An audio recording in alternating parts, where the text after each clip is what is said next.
Hey y'all, I'm Fanny. I'm here with Tom Tucker. We found him on IG, and he swung by for the weekend to install some front and rear bumpers. So we're gonna get to know a lot more about him and this truck.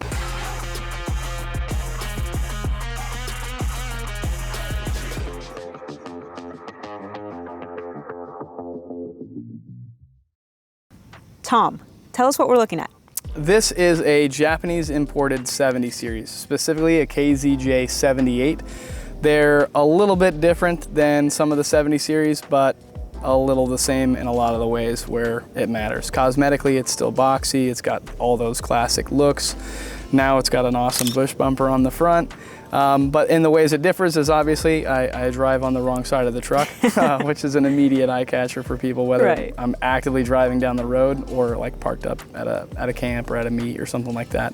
It's probably the first thing people notice is like, you pull through the drive-through, McDonald's employees like, yeah, 2 breakfast burritos. Why am I reaching through the entire car to give these to you?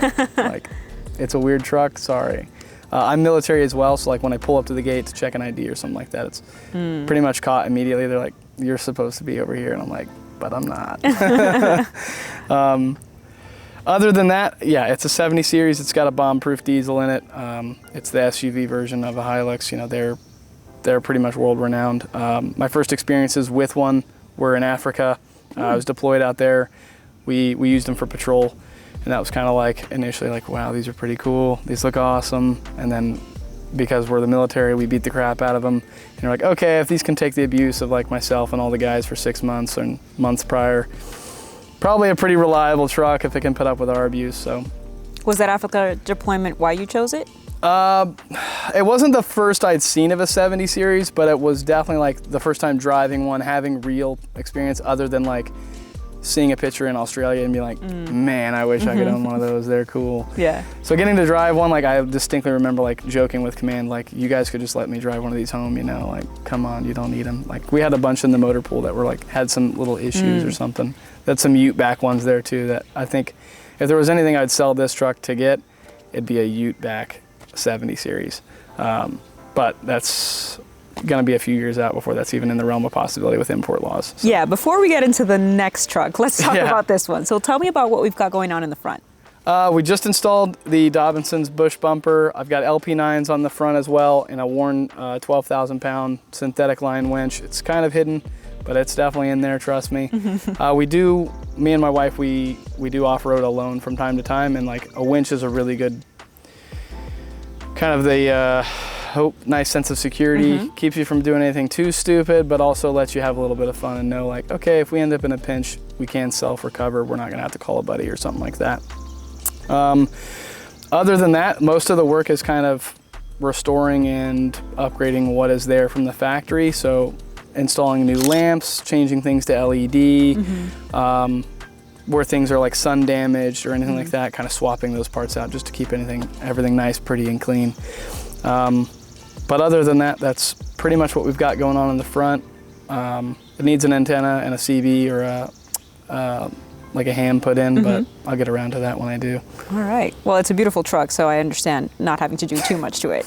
So let's move towards the back here. So what kind of tires do you have? What kind of clearance are you running? We are actually running the BF Goodrich's, the KO3s. I didn't even realize those were out until recently and popped in, and the dealer was like, hey, would you like to try out the new KOs? I was like, yeah, you know, 2023 tire on a 30-year-old truck, let's give it a go. We also swapped, traditionally this car would have like push button four-wheel drive that uses like a magnet system.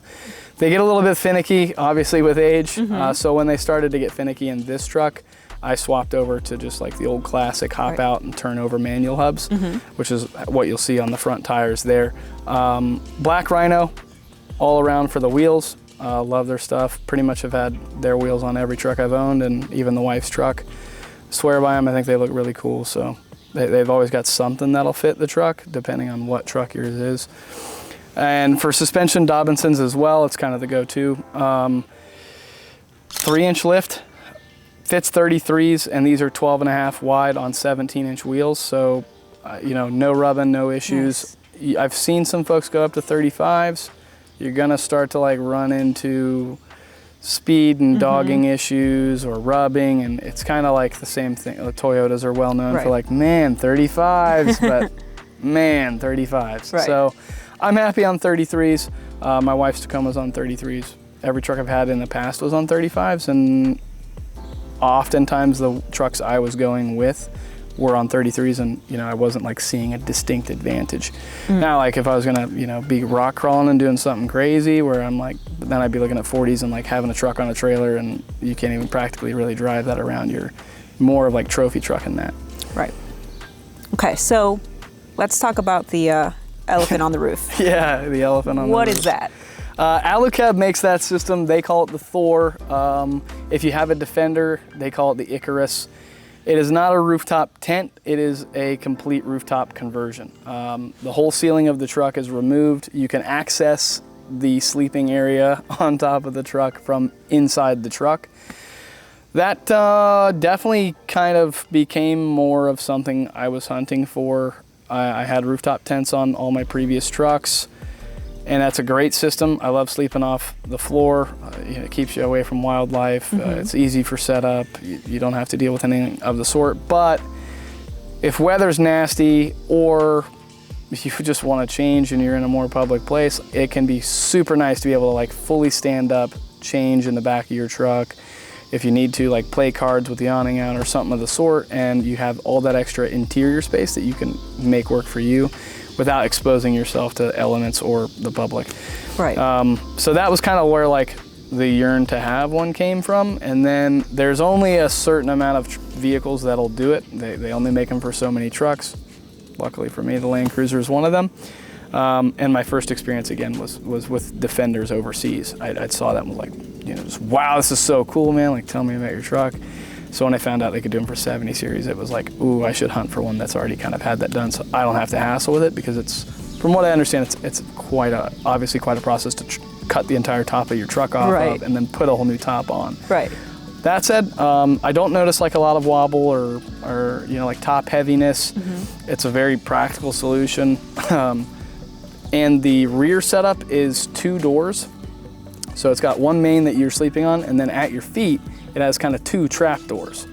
So if I'm passed out and the wife's got to pee, she can kind of just flip up her door, slip out the back, not wake me up, or at least, not crawl over me to get out of the truck or the tent, and then come back in. Vice versa, if I wake up, it's 3 a.m., I got to pee or I got to grab another blanket, I can just flip my hatch up, reach down there, grab whatever I need, or completely exit the truck without like the usual like, hey, sorry, but I have to crawl all over you and wake you up and disturb you, and oh, the ladder's on your side, so unlucky you. So that's really nice too. That's a great feature to have. It just frees up a lot of space. Being able to stand up your back of your truck's awesome. If you're into water sports, it's kind of a no-brainer. Yep. All right, so since we're talking about the back, tell us about what you've got going on back there. We just put a dual swing on, again from Dobinson's. It's a much better setup than what was back there before. The wheel's a lot more snug to the back. We can carry some extra fuel now. It looks super clean. It's got that classic like just bush truck look to it. Like if you're into Aussie off-road, or again like you've deployed and used these militarily, they kind of usually have this kind of look. Like, hey, cool, we've strapped a bunch of stuff, extra fuel, extra tires to the back, and we've got antennas and UV or like low light lights on the front, and then we got a big bush bar for if things get a little hairy and maybe you need to smash through a fence or you just drive through the bush. So that was kind of the push for wanting that on the front and the rear, was like, oh, I want, like the 70 series I have in my head is always that like just rough and tough Crocodile Dundee 70 series. So I'm like, all right, well, now that I own one, you got to, you got to do it right. You got to put the big old bulky bumper on there and make it look like a bush truck. So yeah. Well, once we open these swing arms, we have these double doors, which are super cool looking. Tell us about what you've got going on inside the truck. For now, we don't have a drawer system or anything in, but that is the plan for the future. And then because of the roof conversion, you open up the rear doors and you're pretty much greeted immediately with the stark, like, obvious fact that like the roof is different. You can see all the little trap doors. So when we set up camp, you open up both doors, you push all the floor up, And then at night, when we're gonna go to sleep, we'll take those doors down. But it kind of gives my daughter a little place to hang out if we maybe are in a more place that you can't just be like running totally free. She's 18 months. But she can kind of hang out in there, play with her toys, do whatever. And then when me and the wife are in there with her, we've got all the headroom. So that's pretty much what's been done at the time. Again, in the future, the plan is to like put some cubbies back, organize everything, get some sliders. We're used to having a full camp like kitchen set up in the back with the fridge. That's, you know, we have all the stuff from our previous trucks and we're just waiting to transfer it into this truck and figure out the best company to go with or the right products or, you know, who to get a hold of to make that happen for the back of the truck. Gotcha. Okay. And what about the guts? What's it like under the hood? Nothing is super adjusted. The radiator's been adjusted. There's an auger gauge, so people that are familiar with that, it basically tells you how hot the car is running, so you can make sure that you're not giving her too hard of a time. It's a 30-year-old truck. You enter into a realm where like some people do all kinds of swaps. There's definitely room to swap things in, but it's also like, if it isn't broke, don't fix it. You know, like it's a bomb-proof engine. They're well known for pushing. It's a diesel. They're well known to push way out as far as mileage goes. So we're kind of the opinion that, hey, you know, like it's a sturdy engine. She's rusty. She's trusty. Don't mess with her and take good care of her, and we'll see how long she takes us out. When it does croak over, we'll consider our options for swapping something bigger, something badder in. But for the moment, with the truck the size it is, it's got enough power for us. It's definitely not going to win any races at the track, but it's definitely got enough to get us down the trail, and we don't have any issues. It does also have a factory rear locker, which is a more rare option for the 70 series and specifically the Japan Prado models. So that was also like super nice to have. You end up in a pinch and you're like, all right, cool.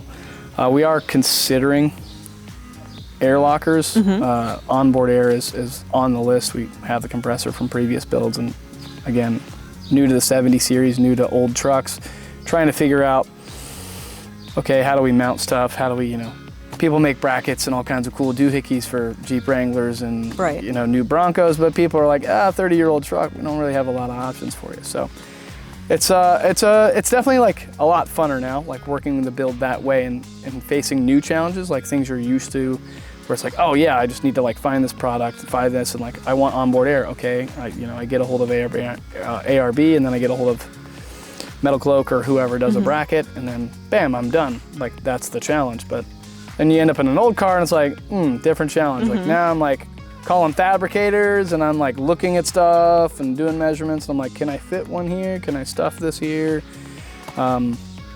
That's probably the thing that's been most different with this build than our previous setups, like a Jeep and a Bronco, where it's like, nothing's really like turnkey. It's more a custom works kind of deal.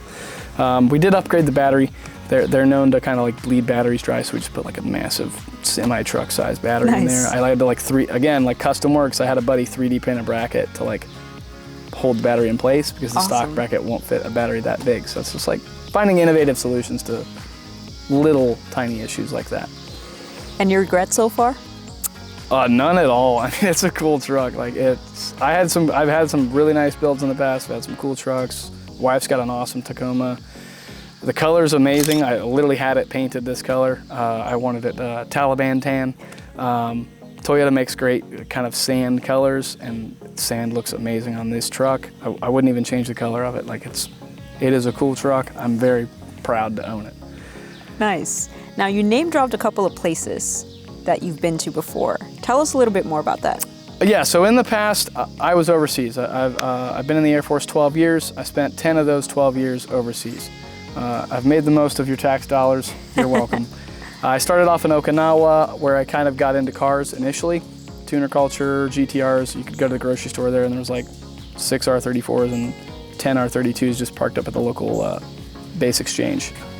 That's where I got into photography as well. I was shooting my buddies' cars and driving them, and I was like, this is cool, but like this isn't my scene. I grew up riding ATVs and living in the woods, and was always like, I want a Jeep or something of the sort. I spent 3 years in Okinawa, got to see Southeast Asia and the sort, and then I PCS to Europe, changed stations to Europe. I lived in England for 4 years. Awesome people, awesome country. The food doesn't actually suck, and the beers are bigger. So pretty cool place to live. Air travel was super cheap. Spent a lot of time kind of hopping around to different countries, seeing what I liked. And then I deployed over to a different spot in Europe where I acquired some funding to purchase my first Overland build. Back then, overlanding really wasn't too much of a thing, but I was like rooftop tent, Jeep Wrangler, let's go, beefed it up, put it on 35s, and my first trip was the North Coast 500 in Scotland. More of a road trip, less of like overland off-road, but it is an incredibly like scenic area. I bet. From there, my next major trip was a trip with my brother who just graduated high school. This was like, his breakout, and I was like, hey man, I'm living overseas, like, you should get out of Ohio, it's pretty cool over here. So he flew in, I met him in Amsterdam, and then we spent a month in the truck with 2 other friends. We did the Alps. I mean, like, we off-roaded around Mount Blanc. People were like skiing and we're like, yo, pretty cool, but check out our truck.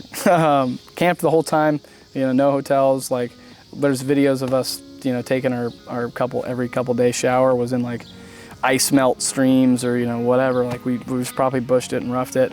Halfway through the trip, we swung through Monaco. So we basically came across France, down France into Italy, Italy over to Monaco. My brother and one of my friends flew out, and then another friend stayed with me, and we spent the next other half of the month. We crossed Spain, east side to west side through the Pyrenees. Nice. And we did the Badlands and our Bardenas Reales. It was a beautiful time, amazing country. Again, amazing food, amazing people. We linked up with one other truck. They were from Austria, made great friends instantly on the trail buddies. And they're like, what are you doing? I'm like, we're doing the Pyrenees. I'm like, so are we. I was like, well, did we just become best friends? So we spent the next half month with them and still keep in touch with them.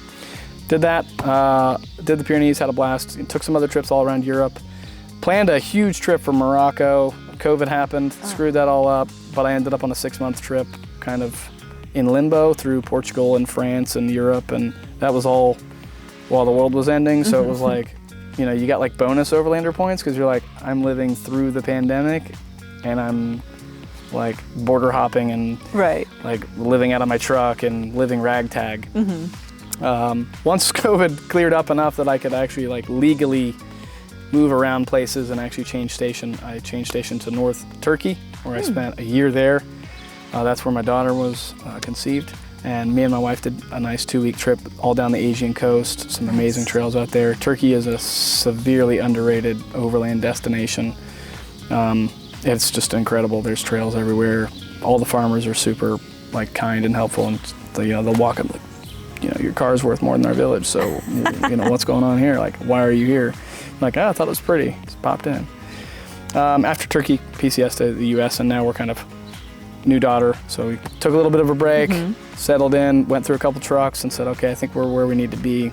Now we're ready to introduce her to the outdoors and start branching out again, start going to more meets, start hitting some more trails. We'll be doing Maine at the end of the month. Ooh, so is that will that be the maiden big That'll voyage? be the breakout trip. Yeah, that's the shakedown, as they say, like, okay, there's a couple new things, it's a couple new truck, like, all right, let's see what we need, what we don't need, what we need to change, and reorganize and figure out where everything needs to find its home. The only other place that I didn't get to overland, but I did visit, and I would like do terrible things to get a truck there, Iceland. Ooh. Iceland's probably my favorite country on earth right now. We spent 3 days there in a RAV4, just a couple photographers and myself. You could build a portfolio in a day. I mean, it's an incredible country, awesome people, awesome food, just a raw landscape though, and they have some incredible tracks that run through the center of the country. I'd love to ship my truck up there, spend a month, but financially and logistically, I'm still sorting out how to make that work with work and my security clearance and the kiddo and the wife and us all have the same right time, and then how to ship a truck there, because both of us have expedition rigs, but both of us daily those rigs. Right. So losing a truck for 2 months while we ship it to another country is a challenge we have yet to logistically tackle, but I'm sure we'll figure it out eventually. So if people want to follow these travels, whenever you get around to them, where should they go? I'm Tom Tucker Travels on Instagram. I also manage Tents and Tread, which is on Instagram. We have a website and we have a Facebook group. If you're into meeting up around the US, or specifically if you're into meeting up in Europe, I have another partner who runs Tents and Tread with me. He runs the meets still in Europe. We started it when I was living there, and now I'm looking at starting up them over here in the US. But yeah, just for my personal page, if you're looking to see what I'm into or what I'm up to, Tom Tucker Travels is my personal. Awesome. Tom, this has been great. I'm so glad that I got to see this up close and personal. Hopefully you guys enjoyed this conversation just as much. This truck is beautiful. The travels, I'm sure, are beautiful. The photography is beautiful. Please go check Tom's channel out. Thank you for joining us today.